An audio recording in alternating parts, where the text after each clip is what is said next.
14 जनवरी सन 2026 को सटतिला एकादशी भी है और हमारा संक्रांति का महापर्व भी है।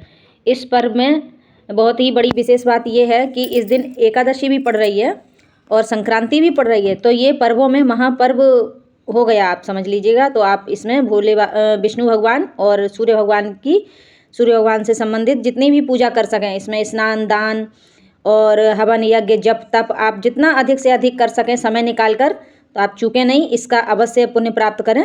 कि जब तक सूर्य भगवान मकर राशि में नहीं आएंगे तब तक हमारा दान पुण्य कैसे लगेगा, आप ये सोचो। क्या हम पूर्णिमा की पूजा पूर्णिमा से पहले एक दिन कर लेंगे, या पूर्णिमा की पूजा हम एक दिन बाद में भी कर सकते हैं। इसी तरीके से मकर संक्रांति है। अगर मकर संक्रांति का समय ही नहीं आएगा, उसका मुहूर्त ही नहीं आएगा, सूर्य भगवान मकर राशि में ही नहीं आएंगे, तो किस बात की संक्रांति। भीष्म पितामह ने भी तो कितने लंबे समय तक इंतजार किया था कि सूर्य भगवान मकर राशि में आए, तभी उनको इच्छा वरदान था, मतलब कि आप वो प्राण छोड़ सकते हैं। तो उन्होंने जब इंतजार किया तो हम लोग कैसे बिना इंतजार के दान पुण्य आदि कर लें।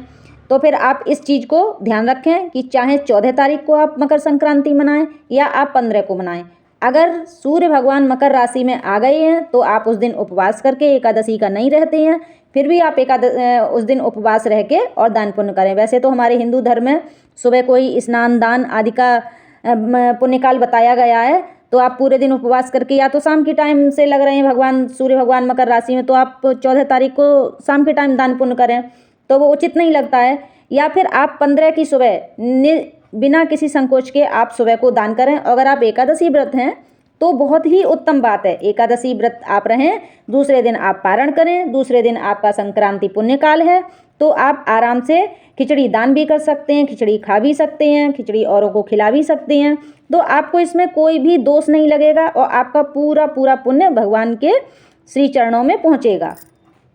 और अगर आप एकादशी नहीं भी रहते हैं फिर भी आप खिचड़ी आराम से दान करें, दान करने में कोई दोष नहीं है। हम किसी को बनाकर नहीं खिला सकते हैं 14 तारीख को एकादशी को, मतलब, और हम खुद नहीं खा सकते हैं। बस उसका ये इतना सा आप अपना परहेज समझ लें या उसका पाबंदी समझ लें, तो आप खाएंगे तो वैसे भी नहीं व्रत रहेंगे, और एकादशी है तो आप खिचड़ी बनाकर दान कर सकते हैं। जो लोग खाना चाहें वो खा लें। वैसे अपने यहाँ तो खाते भी नहीं हैं, जब कोई खाएगा ही नहीं तो हम बनाकर दान क्या करें। तो आप सूखी खिचड़ी निकाल सकते हैं, उड़द की चावल में उड़द मिलाकर या फिर मूंग की दाल मिलाकर चावल में, तो ये खिचड़ी बनाकर आप दान करें।